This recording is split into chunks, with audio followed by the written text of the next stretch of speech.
Салам достор, мен сиздерге бүгүн экинчи видеомду тартып жатамын. Көпчүлүк кыздар менден сурашып жатат, кургак бетке кандай маска сунуштайсыз деп. Мен өзүм бетим кургак болгондуктан өзүм колдонуп жүрчү эле маскалардын бирин сиздерге көрсөтүп берем. Бизге банан керек. Бунун деле жарымдан азыраак эле керек болот. Өзүңүздөргө жараша. Бул сүт.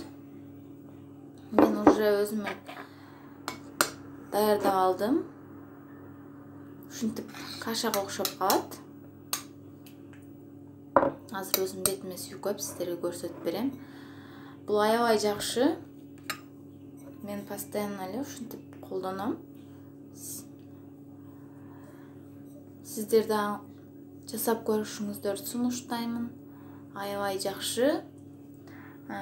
Бул өтө эле кургак беттер болсо, сүттүн ордуна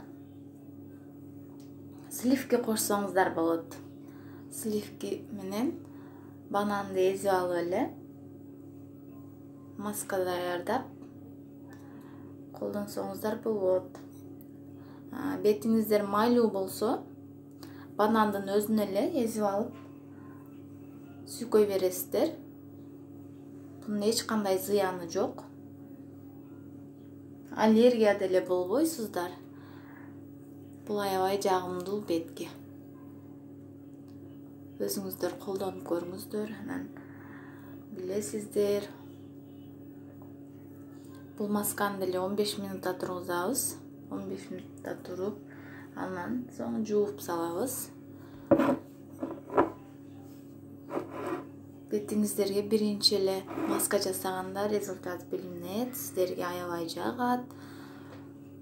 Мен азыр сиздерге 15 минуттадан кийин жууп көрсөтөм. Мына мен бетим жууп келдим. Бетим аябай жумшап, жагымдуу болуп калды. Бул аябай жакшы маска, мен сиздерге дагы сунуштаймын. Жасап көрүңүздөр, результатын айтыңыздар.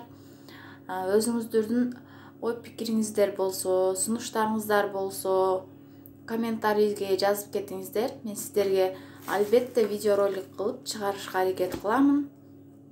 Жана өзүңүздөр кандай маска колдоносуздар, ошолорду деле жазып кетсеңиздер аябай жакшы болот.